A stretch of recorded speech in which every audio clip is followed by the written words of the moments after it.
New Insta360 X5. And this is the Insta360 X4 that I've been using for 2 years now. One of the newest features on the Insta360 X5 is they have included a wind guard on the camera, and on the X4 I've got the earmuffs that I've been running for the last 2 snowboard seasons. One of them is a small one. I have one standard one small one because I can't find the other one, but this is how I typically have the camera set up when I'm snowboarding, mountain biking to help with wind noise. So what I want to do in this video, right now I have no wind, I'm standing in my garage.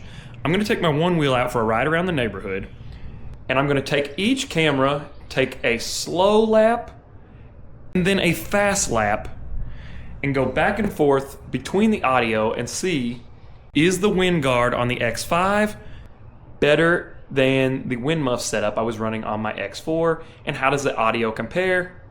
This will also be a great way. I am going to film with both these cameras in 8K video, 30 frames a second, so we'll jump back and forth and give you an idea of how the footage looks between the two, but I'll probably do a different comparison review video for that. So let's get on the one wheel, take it for a ride. All right, we've actually been having a ton of storms, and we are under a tornado watch right now, so it is already pretty windy outside. So let's just see what it sounds like. There's already some wind going 10 miles an hour just down the street. What if I put it down like this?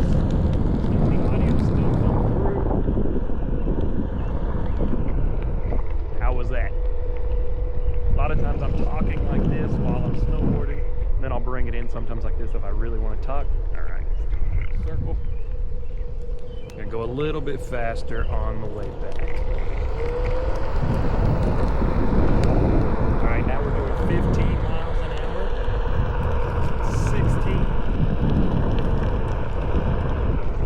And just purely out of curiosity, so for that little stretch there, I had the wind mic on the back side. I'm gonna flip it around and have it up on the top and just see if it makes any difference. All right, so again, going about 10 miles an hour, just cruising. Now we're doing 11. All right, we're gonna pick up the speed a little bit. What's it sound like now? Ooh, it is crazy windy. All right, turn around. See if we can get it up to like 15, 16. Again, it is super windy outside already, and I'm riding 15 miles an hour.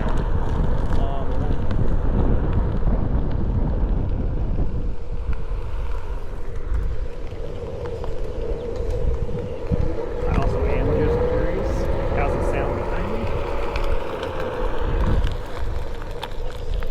Around. All right, back in the driveway, switch cameras.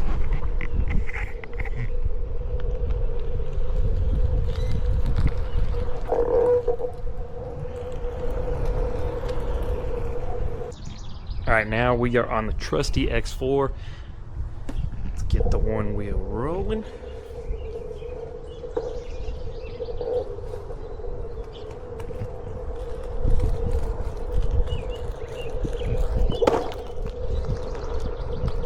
All right, let's see. We are going 11, 12 miles an hour. I am going up the hill. Let's do the behind the back shot because this was the same hill.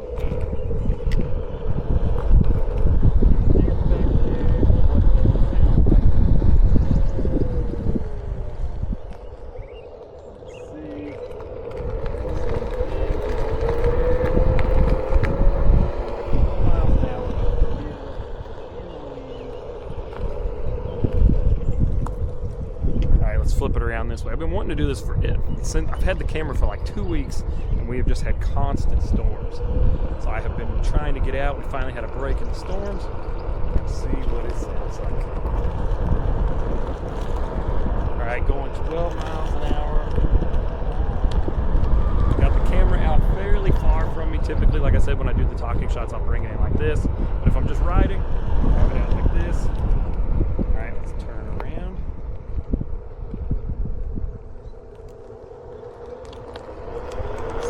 Get it up to. I think the other one I got it up to 15, 16 miles an hour.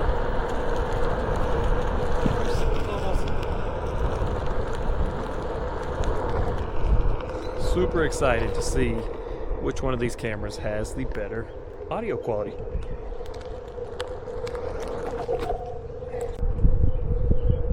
So yesterday was good, but I wanted to do one more test where I'm literally running both at the exact same time.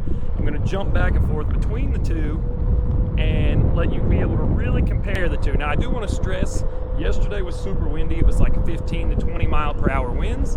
Today, 24 mile per hour winds again.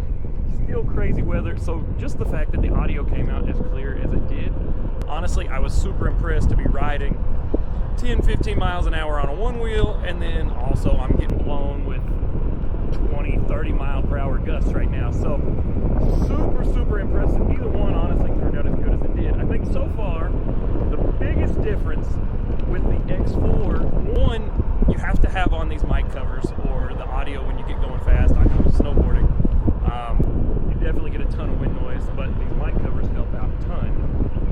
But the big difference I noticed between the two, with the X4, you get a lot of that deep kind of bassy wind sound, as well as the higher pitch that almost sounds more like a whistle when you get going fast. Whereas with the X5, it seems like you just really get that low rumble, but you don't get that high pitch whistle that you're getting, which you want a little bit of wind noise. No wind noise I think is bad, but too much is obviously overpowering. So you want a little bit because that helps convey your speed, your motion, all that. So you don't want to totally cancel it out. But I think the X5, straight out of the box settings, no changing, no altering anything, nothing like that. I think it just does a better job of eliminating the wind noise. I have it in there just the standard, straight out of the box, the wind reduction mode. Getting a crazy gust right now, but that wind reduction mode does a better job. This, you have to buy an additional accessory. Plus, you put it in stereo mode. But honestly, the biggest problem with the X4, with the mic wind covers that I had, was snowboarding. Those mic covers get wet, they fall off all the time, and then once they're gone, your sound is not nearly as good. So not only do you have to have that extra accessory, but they fall off fairly easily as well. They work great in drier things, but in snowboarding, I lose them left and right. It's rare I make it through a whole day with both mic covers still attached.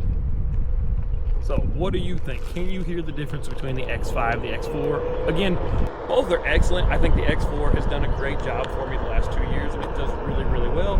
But to see a built-in mic cover like this, like what they've done with the Ace Pro 2, is just really nice, and it's going to make your camera audio way better straight out of the box. Action sports, it's huge for being able to have movement and stuff like this. So wind noise is something action camera, not just Insta360, but any action camera is always going to battle. So can you hear the difference between the two? I'm curious to see your all's thoughts. I'm really impressed with this, and I cannot wait to take it mountain biking and do some other things as well. If you are interested in either one of these cameras, I cannot recommend them enough. They are truly the ultimate action camera. You literally cannot beat these things. There's no other camera I would rather have if I'm going for any adventure, any activity, anything like that. The Insta360 X series have been my camera of choice for many years now, and it is the ultimate like Swiss Army knife of action cameras. I've got the bulk link below. If you do use my link, you're going to get some free bonus stuff with them as well. It also helps support the channel. It is an affiliate link, so it really does help me out. Thank you guys for watching. If you have questions about any of these cameras or any Insta360 camera, definitely hit me down in the comments below. We'll see you in the next one soon.